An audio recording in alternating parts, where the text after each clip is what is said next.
here. Great. Fantastic. Hello, everyone. I'm Dan Rosenberg, and I'm very happy to welcome you to the latest Wells College Visiting Writers Series event.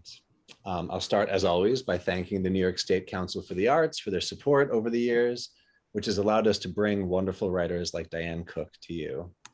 Diane just hosted a really wonderful masterclass earlier today, and I'm really glad that we can continue our conversation and hear her read from her work tonight. So the plan for this event is simple. I'll introduce Diane, who's going to read from both her novel, The New Wilderness, and her collection of stories, Man v. Nature.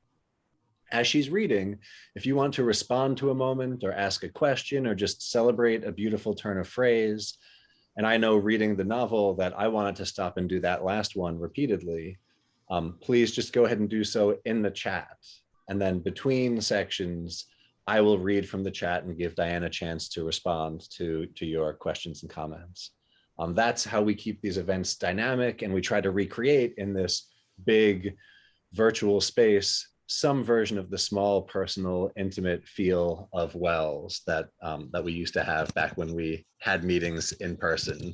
And I'll put in the chat right now for you all links to how to order Diane Cook's work from our local community-owned independent bookstore here in Ithaca, Buffalo Street Books. And so that's the collection of stories and the novel. And I'll remind you again at the end. All right, that's the administrative stuff. Now I get to introduce Diane Cook.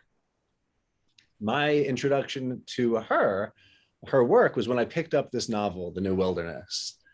And it opens in a gut-wrenching scene of a mother's terrible loss. I don't want to spoil anything, but it's a rough scene. It's from the very beginning of the book. I'm not spoiling anything. The description of that loss is tangled up with a description of the natural world around her. And what struck me right away on those first couple of pages is that there's no pathetic fallacy here. Nature isn't sad because this one human is sad. Nor is it disinterested and cold, removed from or indifferent to her human experience. There's a complete menagerie responsive to her situation. And it's beautiful. And the woman suffering notices its beauty, its interest, its various desires and wills made manifest in the coyotes and the buzzards and even the fly buzzing nearby. What kind of nature is this, I thought?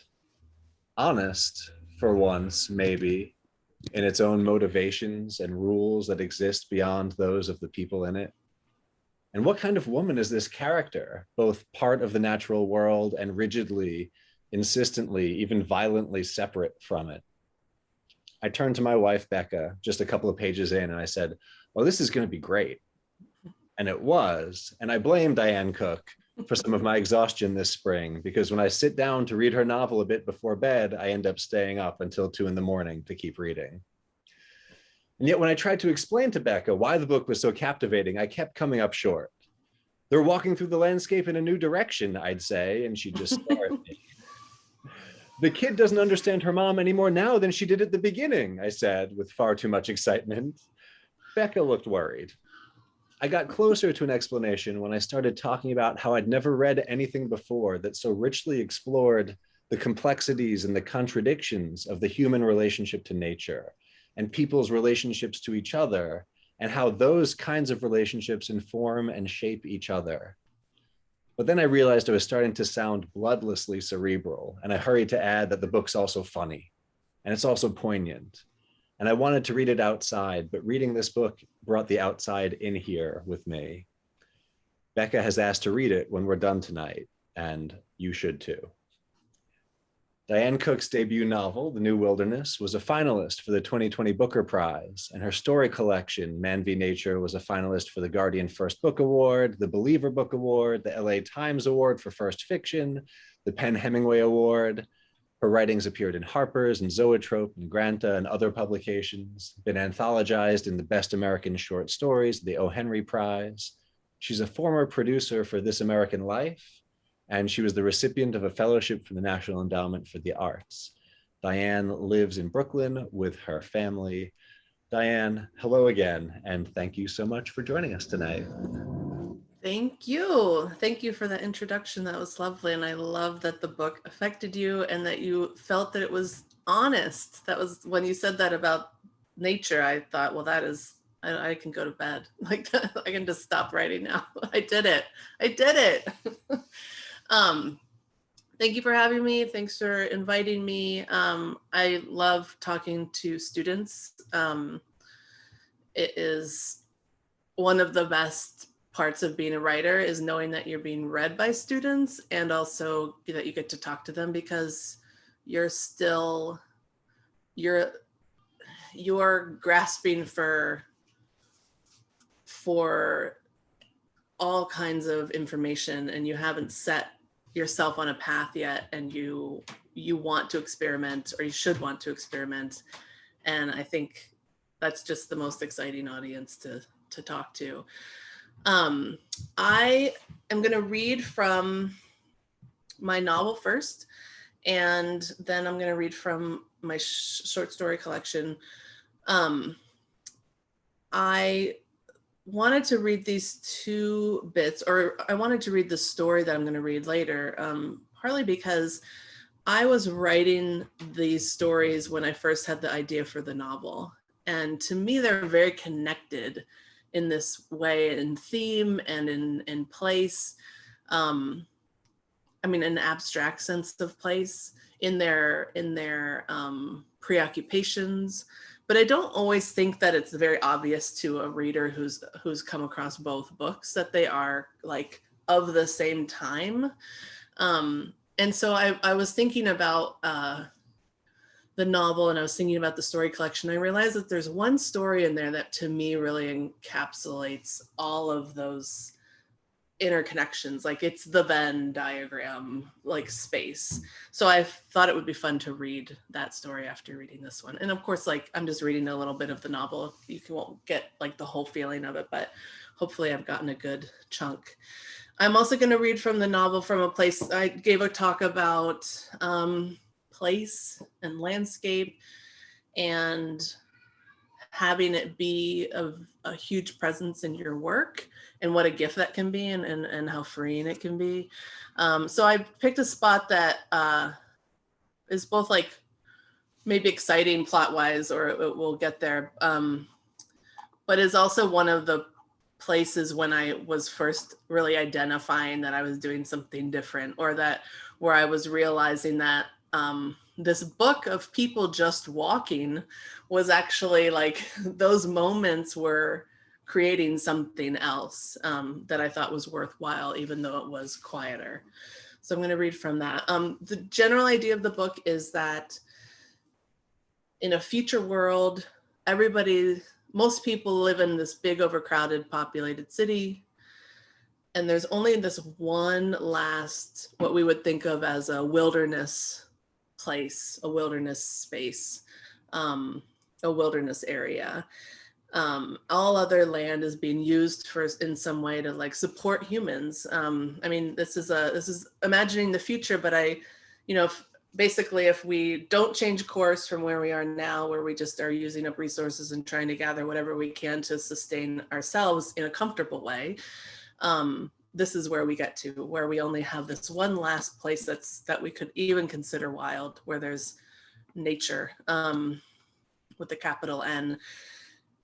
And my book is imagining that there is an experiment happening in that wilderness state, and that's inviting a group of volunteers to go live there and see what happens when people interact with nature, because in my world, in the future, that doesn't happen anymore.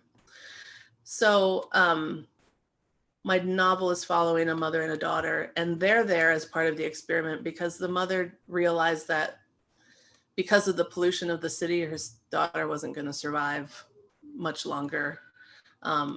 She had a lung disease and she needed to have clean air. So they volunteer for this in order to save her life. And the book follows their relationship as they wander through this place, the mother having made the ultimate sacrifice, and the daughter growing up in a completely different reality than she had, than the reality they lived in when that mother made that ultimate sacrifice for her. She's young, she becomes older, she's becoming a different creature, and there's a tension that is created by that. So I'm going to read a little bit from this part where they've just gotten a new kind of directive in the experiment, and they're being told to go on this very long walk into an area of the wilderness that they've never been before. And they're kind of scared because up until this point, they've kind of gotten the hang of it. They kind of know what to do because they've been in the same area for a while. But now they're being forced to kind of become amateurs again. And so they're walking through new landscapes for the first time in a while. So we get to become new to the space with them.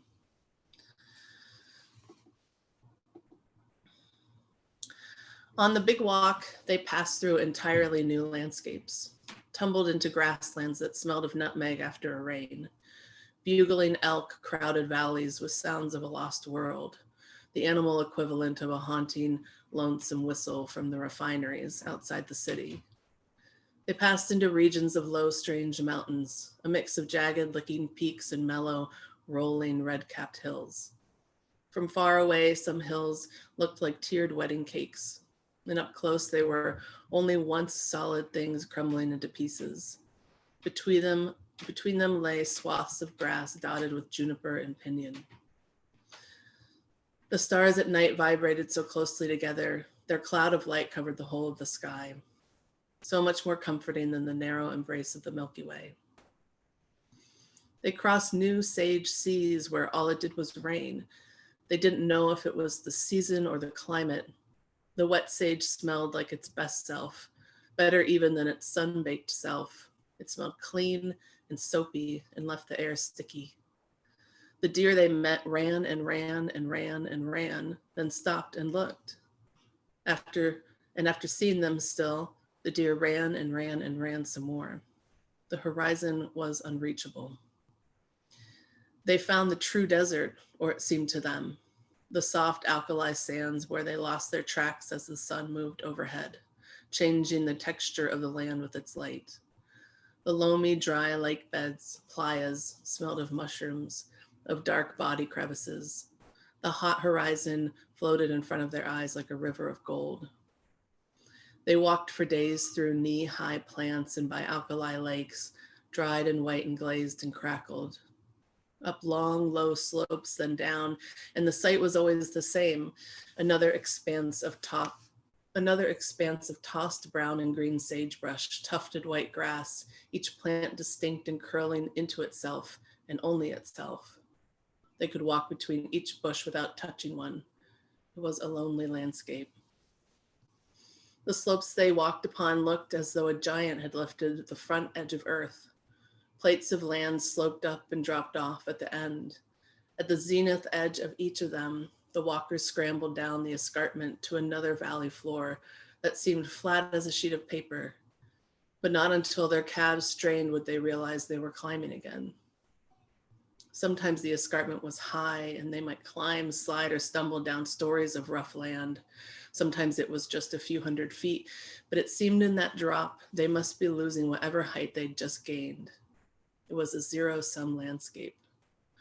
But each night the air became more chilled in that high elevation way, and so they knew that slowly they were rising into new mountains. They walked mostly in silence, made uneasy by the uncertainty of where they were headed and the strangeness of the land leading them there. They saw less and less vegetation with each slope they put behind them, and Bee, the mother, rather than feeling as though the landscape was changing, felt more that it was simply disappearing from under her, and that soon she'd be walking on nothing, near nothing. The sage and grasses thinned out and the sand became loose, shifting in the wind. From the top of each rise, the whole valley floor below would seem to move as though full of ghost snakes slithering between the plants. In the immensity of the land, their faulty eyes saw movement rather than the stillness that was there. And at night, when they camped, they slept poorly under the light-pricked, energetic sky. Let's skip ahead just a couple pages. They could see that this dry landscape ended at the ridge, and like prisoners who'd grown up to a captive life, they began to fear not being in it. this place they'd wanted out of so badly. Bee was looking behind her as much as she was gazing at the towering bulbous ridge. She knew on the other side of it was a profoundly different world. She thought it must be the border of the mines. The land was mostly in active use, the jobs automated, but she knew there was housing for some of the workers. The workers tended to be those who couldn't afford even the smallest apartments in the city, who'd been pushed out, priced out generations ago. Now they had barracks or low-cost housing complexes for their indebted lives. What happened outside the city had always seemed kind of mysterious. One guy she'd had sex with from the manufacturing zone told her that he got free housing, which was almost impossible to believe. She'd been very impressed, and she thought he'd seem proud of it. A wild wind was just kicking up when they made it to the edge of the playa, so they camped for the night.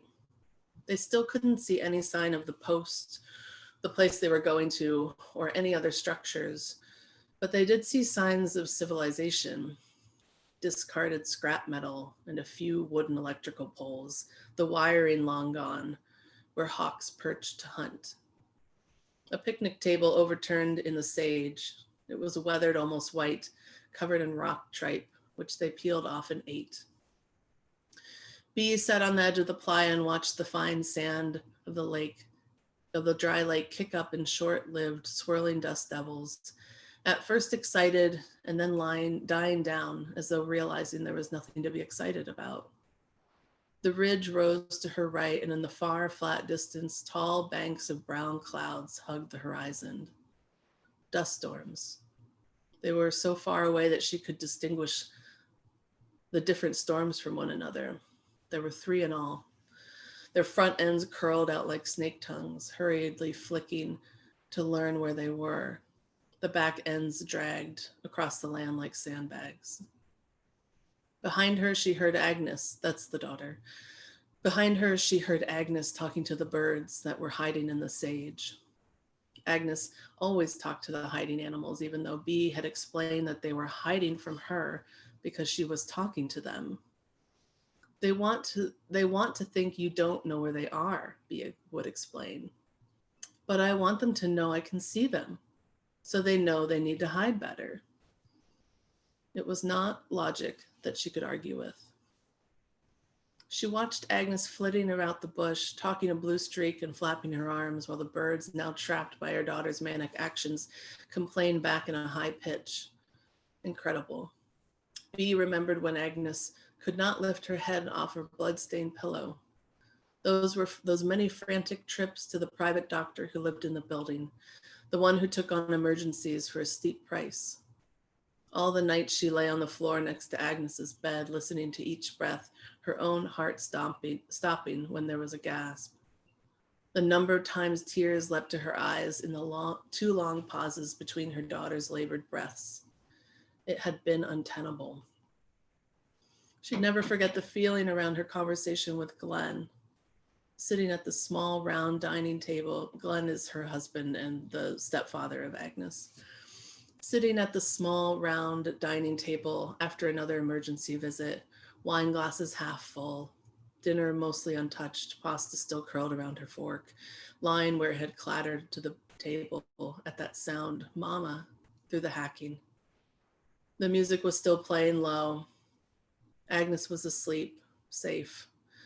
Glenn was giving his brief history lesson about the convalescence movement that had once been common but had now been utterly forgotten about, of sanatoria, of people escaping to far-flung places to get well, to take in the good air, to find health away from the place that ailed them.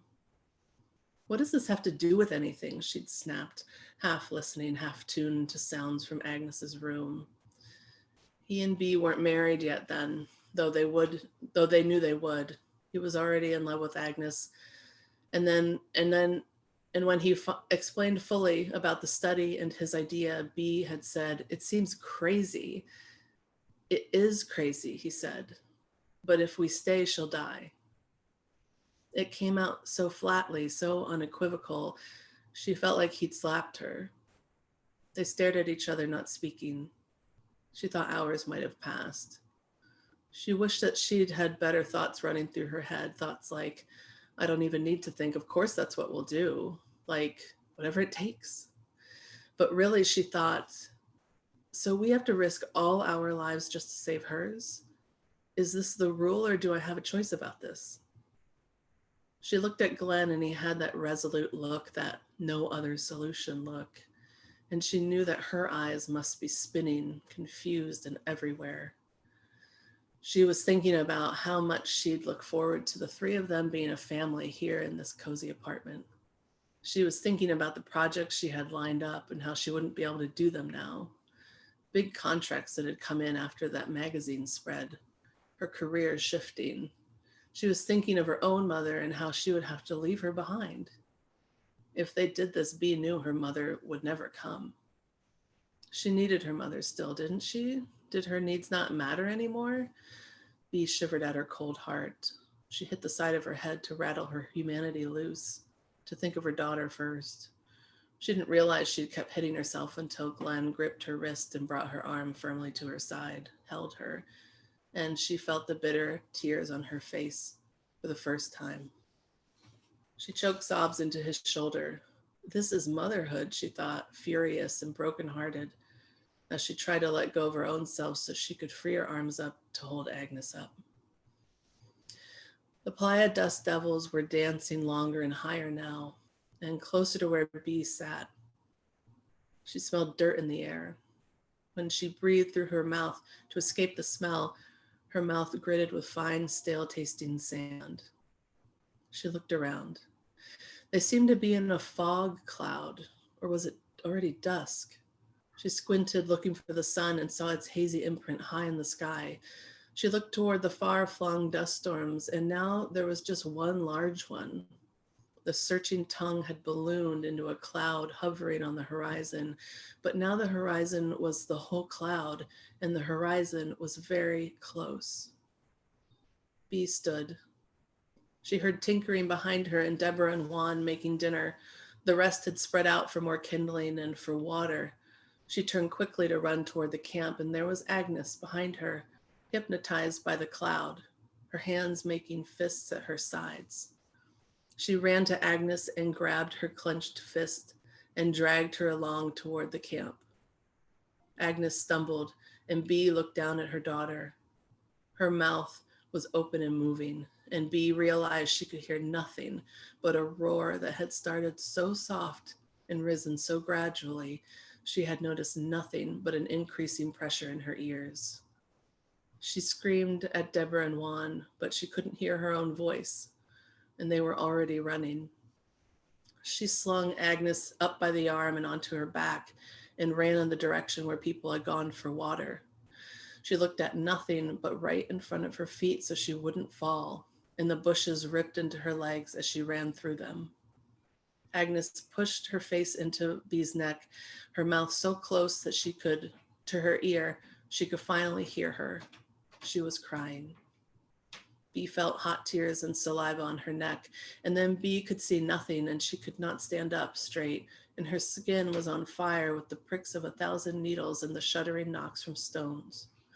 She fell over a sagebrush and onto her knees, and Agnes flew over her shoulders, and her face was one hollow scream, but there was no sound over the scream of the wind.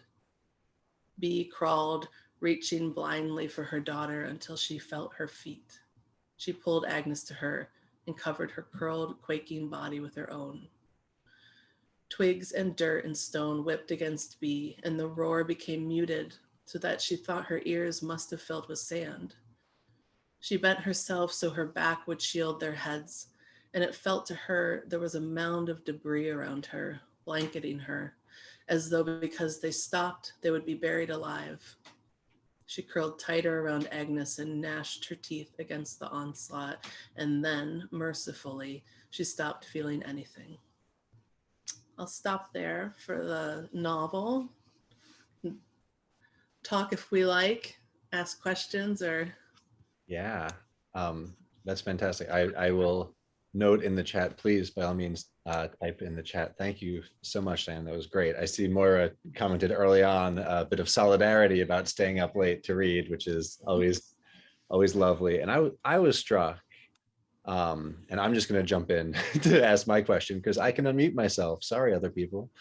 Um, but um, I think one of the things that struck me hearing you read this is that you've talked about the novel beginning for you out of a desire to write about place, rather than using the place as a sort of backdrop for characters, right?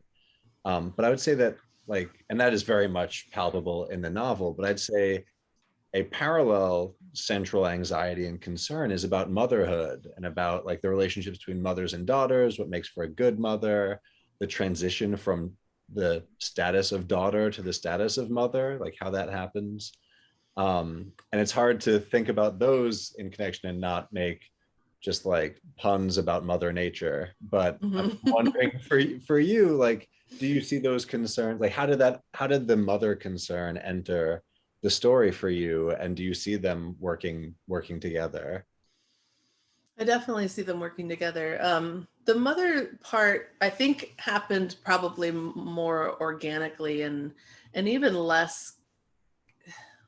The mother, as you'll see when I read the story for my collection, it's something that I write a lot about, and I've written about it at different phases of my life, like in regards to my relationship with motherhood.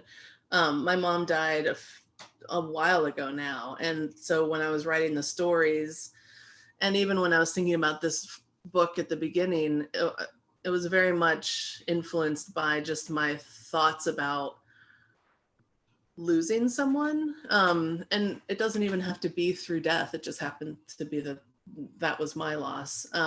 But the idea that, like, as we grow older and live our lives, we lose one another in these ways, small and large. And there are things that we can't get back and connections we can't get back and information that we can't get back. We lose a kind of institutional knowledge as people fall away from our lives. And I wanted to explore that a lot. I wanted to explore what it was like to be a mom who has to sacrifice. And one of the things I love most about working in the future, like being able to like create a world that doesn't exist, in a situation that doesn't exist yet, is that I get to push ideas to their like absolute threshold and their to the edge of what they can be, really to push on ideas and explore them in a way that feels satisfying to me. So,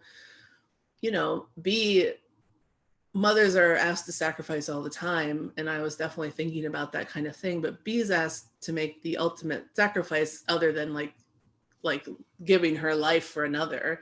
She leaves everything she knows and everything she loves, like, and not just like a town, like civilization, comfort, toilets, like food, ready food. She gives it all up to save her daughter.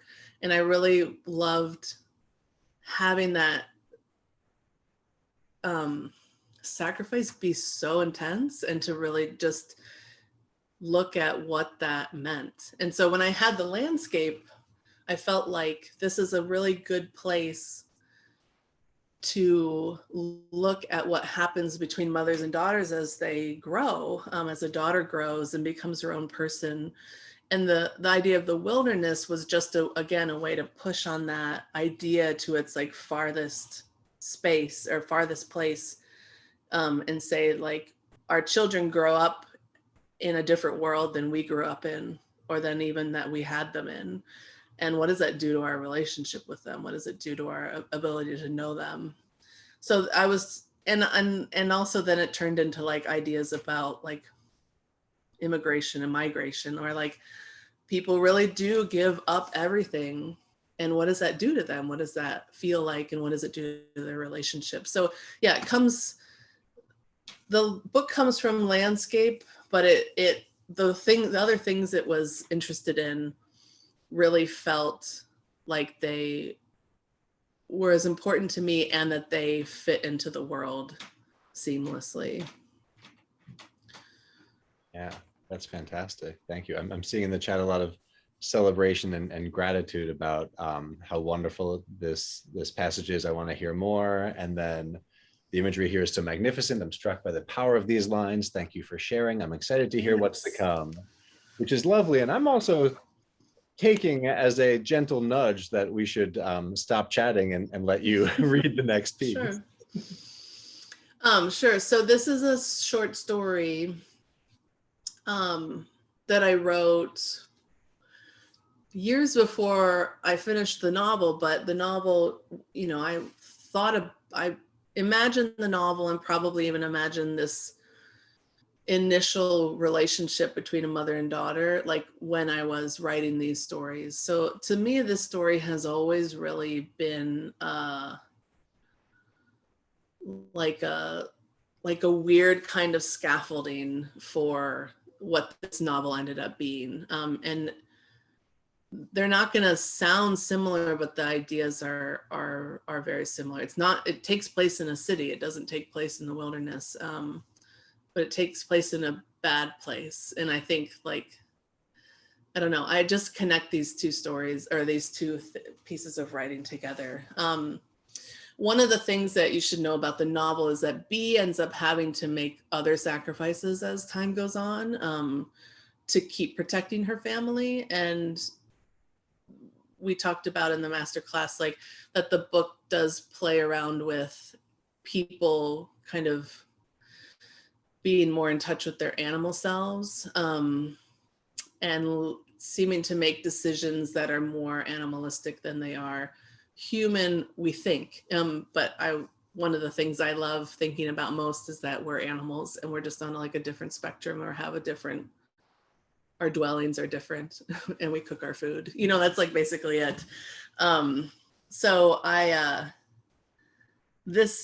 this story I'm going to read really thinks about it. It got its start from thinking about how animals behave when it comes to finding partners in life, and why they choose who they choose, which is definitely something that the novel ends up looking into as well. So this is a shorter story. I'll try and read the whole thing, but I might have to stop because I don't know that it's short enough. But it's called Marrying Up.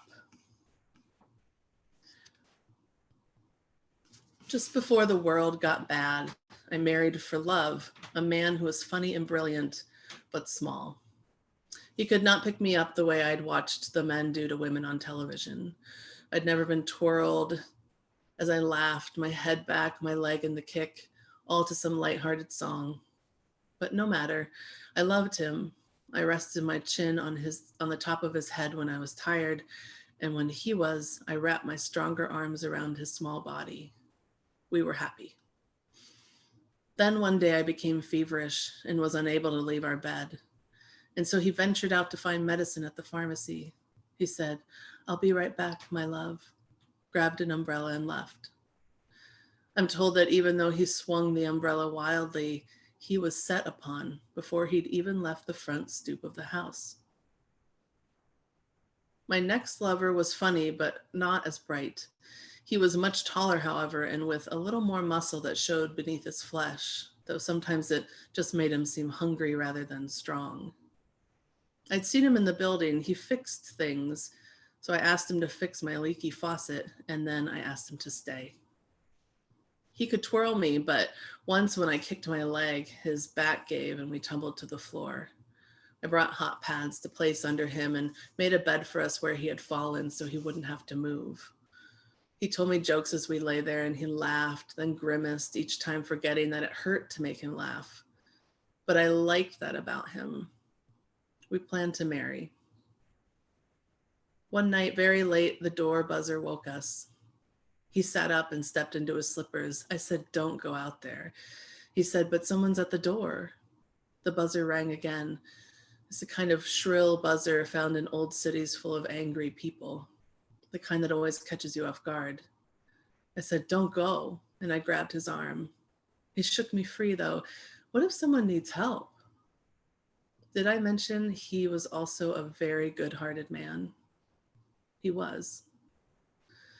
"No one needs help," I said, feeling like an awful person. "It's a trap." He looked at me like he didn't know who I'd become. I was so ashamed I couldn't look back, even though I knew I was right. I'd heard the stories. I knew better than to answer the door. "Someone needs help," he said resolutely, shrugging on his robe. I'm told he fought hard, scrappily even, but was dragged to his knees, then dragged down the street. And for days afterwards, bits of his torn pajamas blew around up in the air into the naked trees. I watched them through my window. Soon a new man moved in the apartment above me. His footsteps rattled my lamps and china, shook plaster down onto my dinner. I knew the kind of power behind footsteps like that, and I married him. He terrified me. He was more than twice my size. Making love felt like getting run over. I was pancaked like in cartoons. My ribs crunched if he was on top, and my hips were belted with bruises if he was behind. He twirled me until I puked. He wasn't particularly bright, but he wasn't stupid either. He wasn't funny, and when I cracked a joke, he just stared. He was violent. But he took me to the park. It seemed like forever since I'd been outside, but we could go to the pond and feed the remaining ducks, the ones too diseased to consume, and my husband felled all those that set upon us like they were tiny saplings. It felt like a small miracle to be able to go outside again. Each day, my husband left the house swinging a baseball bat. When it splintered, he used his fists. By the end of the day, our street was littered with bodies. At night, I dressed his knuckles with ointment, wrapped them in bandages, and did it again the following night and the night after.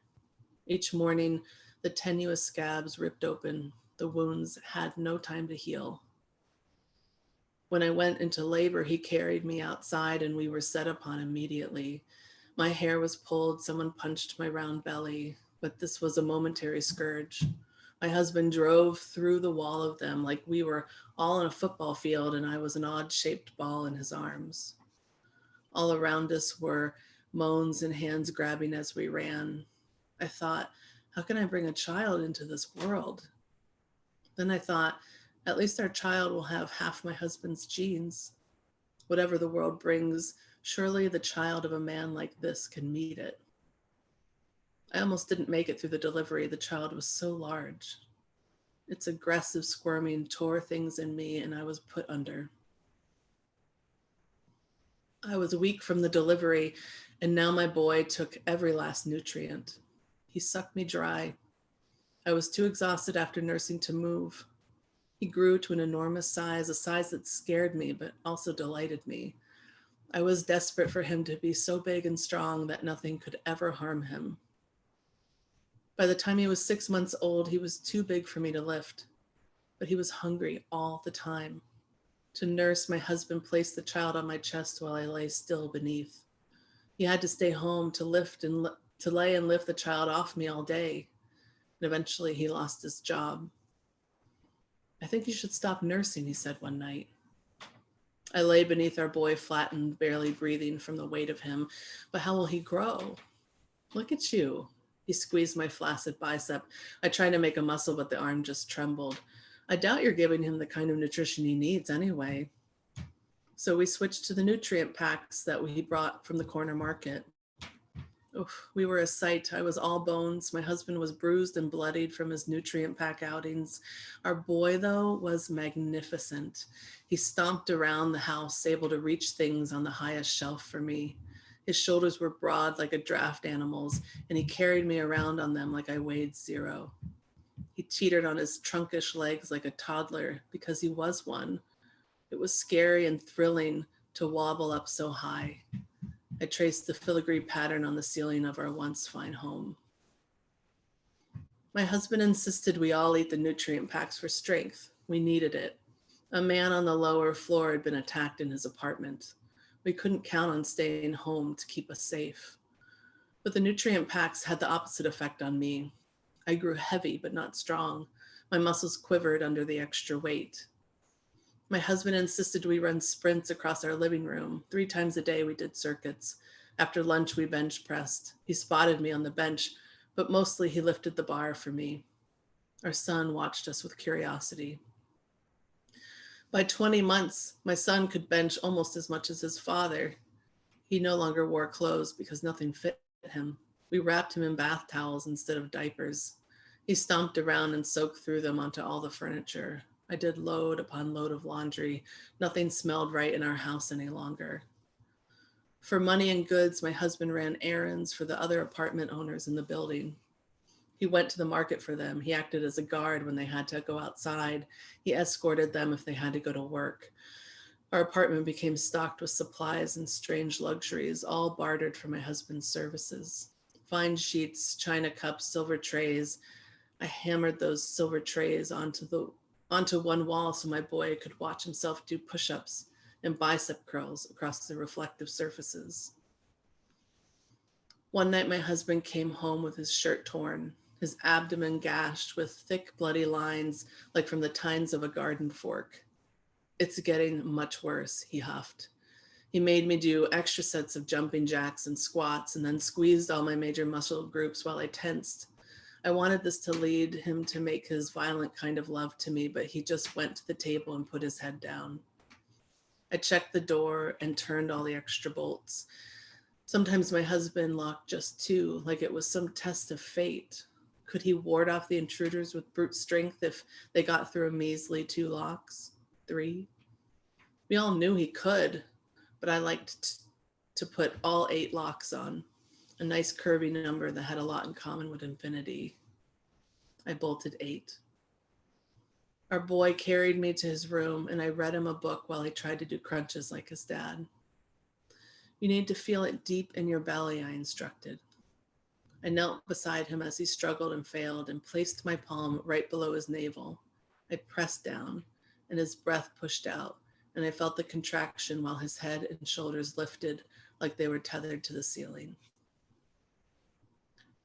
My husband made plans to move us to another city, one that was reportedly safer. He said, "We can't raise our son here. I thought we could, but we can't." Going elsewhere is much more difficult than staying put, I argued. It's one thing for us to be cooped up here, but he needs to be able to go outside, to grow. He looked at our boy and our boy nodded back, but he was only mimicking his father. He didn't understand what was happening. He lay on the crashed down couch, broken long ago by his weight and his father's, and sucked down a nutrient pack. He appeared to grow in chest circumference right before my eyes. "He's fine," I said. But my husband had made up his mind. He sighed and looked me up and down. "I'll protect you as much as I can," he said. "We both will." But he looked at his hands, swallowed the inherent but. I went to the window. Of course, I knew what he meant, and I was angry. I'd once been strong. I'd made it this far. Now, because I'd given him a child, a son, I was weak, and now I would be left behind. I thought about how I might fare here alone. I looked through the lattice of the window gate at the smoke from the many fires that licked the sky. As the sun fell for the night, it glowed a sickly purple like it had an awful flu and was giving up. I could maybe last a week or two. If they noticed that my husband no longer patrolled the streets, they might investigate the apartment, find me here, have a field day. I looked at my son. I wondered if he would fuss at having to say goodbye. How would he remember me? I'd be that funny woman who used to ride on his shoulders. He might remember the feel of me there, almost weightless in light of his strength. But what more could he remember? That I taught him crunches? Gave him all my fortitude? Even though he looked like a man at times, he was just a baby still. It was strange to know, looking at them, that they would make it and be fine, and stranger to know that they looked at me and knew I would not, and that we would go anyway. My husband unfolded maps at the table. He traced routes with his giant fingertip. "We have to cross the mountains. The people there are wild," he warned, his tone defeated. But I felt buoyed by the idea. Mountains are beautiful. It must be springtime, I thought, and maybe there would be flowers. Maybe we would dip in the mountain lake, blue like my boy's eyes, cold enough to pucker my skin. We might hear birds calling rather than people hollering. If we went for a hike, were we as likely to be set upon as we were when we left this building? I found it hard to believe that anything could be as brutal as our neighbors. I remembered seeing pictures of people living in the bottoms of large trees. They were old pictures even back in my childhood, but surely it was still done. I'd seen whole cars being driven through big hollowed trunks as a stunt. Maybe we could live in a tree, I said. And my husband said angrily, "Don't be a fool. The mountains are dangerous. They're not like the cities. The city is still civilized." And I laughed, even though he'd said it with a straight face. I took his damaged hands in mine. With his arms slack and heavy, I could barely lift them to my lips. In another time, I thought, I wouldn't have given him a second glance walking down the street. He's outlandish, his body triangular, but maybe he was a good man, and I wondered under different circumstances or given more time if he might surprise me. We might surprise each other. And isn't that really what makes for a nice life with someone? You told a joke, I said, proud. He said, sad, ha. We made love that night, and it was almost tender, like he felt bad and wanted to remember me in some soft lit way. So I pulled at his hair and scratched away the bandages on his hands, bit open the scabs until they bled. His eyes watered, but he took it. I was trying to show him, don't give up on me yet. Finally, he batted me away like a pest, and my eyes swelled shut, a tinny ring expanding in my ear. He turned from me and sulked. But with my good eye, I looked toward my son's room, where he slept, peaceful and trusting. I had made it this far. I slipped quietly from the bed. I could be brutal too, even in the safety of our once fine home. That's it. I made it to the end. Wow. that is wonderful and brutal indeed. I forgot to mention that the short stories are a lot more fabulous than the novel, even though the novel is futuristic. So yeah, but Dan, maybe you can see there are these swirling kind of shared ideas. Oh, absolutely. For me anyway. Well, particularly the relationship between the development of children's perspectives is a thing in both of these that's really interesting. Hannah reacted to that last line, which I agree. I think everyone just sort of paused for a moment when you hit the ending there. That's fantastic. Yeah, I listening to your description of this new child rapidly becoming capable in this horrific world that he found himself in, it reminded me of the description of Agnes in the novel.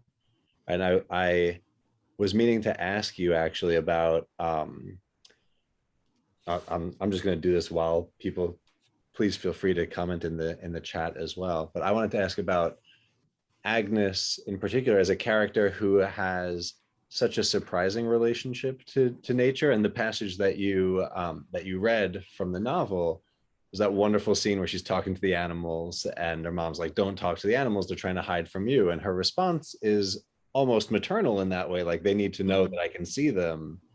I was wondering, as you're imagining these people in these worlds that are so they're askew from our own, right, but not entirely alien to our own. Like, were you ever surprised as you were writing these characters by what they thought or what they said? Like, how did you get into the sort of mentality of someone who is growing up wild or who is just living in that space? Yeah, definitely. I think my favorite part of writing is being surprised by what my characters say or what they do.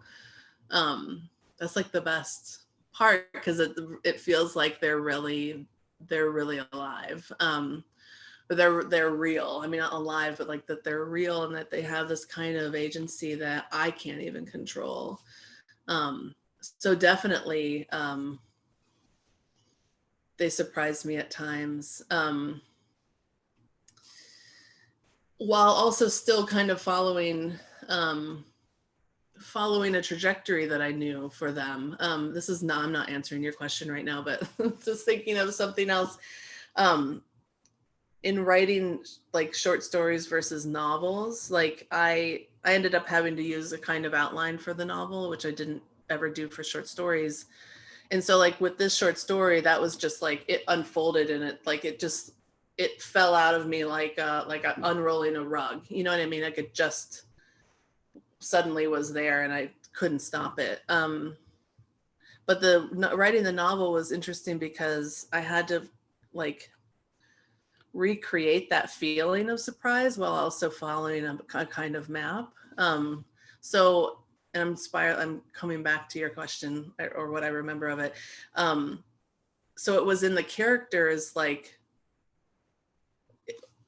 really the characters were the only thing that I could use as this element of surprise always, like a decision that they made or a thing that they said or a way that their relationship went or changed or something that happened to them. Those were the surprising things that happened along the way of us getting from like walking from this place to this place. And so I like relied on it really heavily, just as even part of like the joyousness of writing, because I wanted that surprise. I wanted that. I wanted to be like a reader as well as a writer, you know, like I wanted that same feeling of like the joy of surprise when you encounter something like unexpected in a book. Yeah. Did I kind of answer your question? Oh, I think I absolutely. lost. Okay. I think I lost my question in the middle of speaking it. What you just said was fantastic. Okay, I'm seeing in the chat just that last line, maybe we can live in a tree, as a moment of like genuine pathos that was really extraordinary, right? Because I think hearing you read that story, when she says maybe we could live in a tree, you can hear how, like, I was anticipating how not pragmatic that would sound to her husband, and it Mm-hmm. is a wonderful moment of just like, here's the divide between them, here's where the damage is going to set in. It's wonderful. And I think Caroline offers this up. I love stories that feel like that when I'm reading them. Anjali Sachdeva's and Amy Bender's pieces are like that, and I think that's a good sort of constellation of people who are writing into like the fantastical, but in a sort of literary way. Yeah, Amy Bender is my literary hero. She's like the reason I write in a way. I mean, that's probably a little overstated, but not by much. Because I remember I mean, in college when I was writing, I like wrote the way I wrote what I read, right? So you're like reading, I mean, I'm older now, so maybe the canon has changed or the things that are on reading lists have changed. But like I read Hemingway and I read like Carver and so I wrote like this very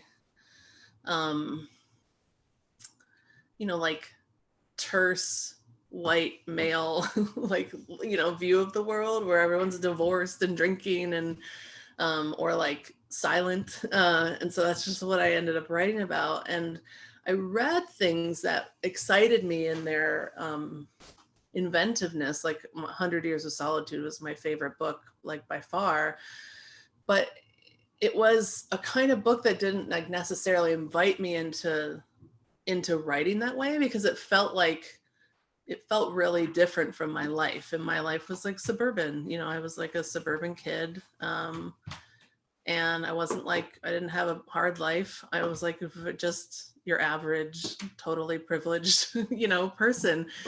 And I don't mean that in a bad way. It was just like my life. And it wasn't until I found Amy Bender where I felt like, oh, you can make magic, and you can make something as wild, inventive, and meaningful as like Marquez out of the world around you, because that's what I felt like Amy Bender does. Like she is looking at a familiar world and making it strange.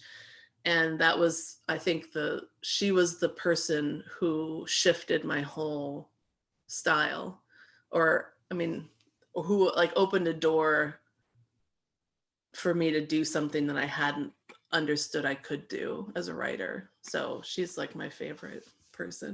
That's fascinating. Actually, I just recently taught an essay by W.H. Auden where he delineates major poets, and he argues that Gerard Manley Hopkins isn't a major poet precisely because he didn't open doors for future writers, according to Auden. Like no one could write like Hopkins without just doing an imitation of Hopkins, right? And so what you were just describing about like, Garcia Marquez might have been an amazing author, but he didn't open a door for you. And then Amy Bender was able to open that door, I think is fascinating. Thinking about like, the major writers for each of us in that way. Yeah.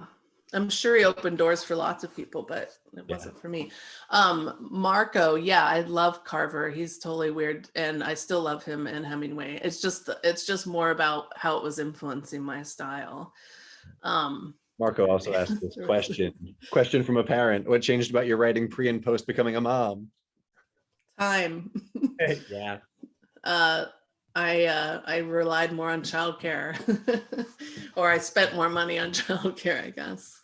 Time and I mean, I started the novel as a daughter and ended it as a mom. Like I had my own daughter halfway through writing it, so it changed my book in ways like I probably can't even understand.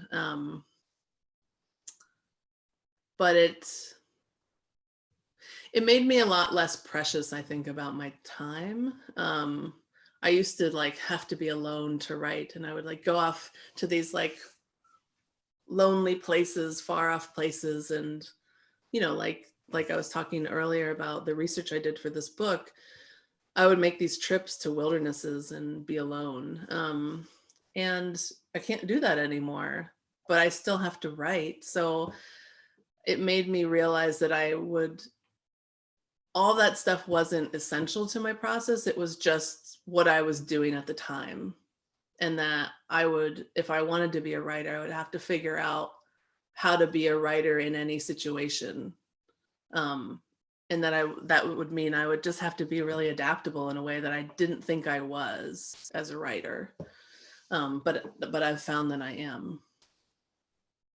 Oh, that's lovely. And true, like my experience as well of being a writer and a parent, that thing about the time, man, like the number of poems that I wrote on my phone in the car, because in the car was the only place where this baby would go to sleep, was extraordinary.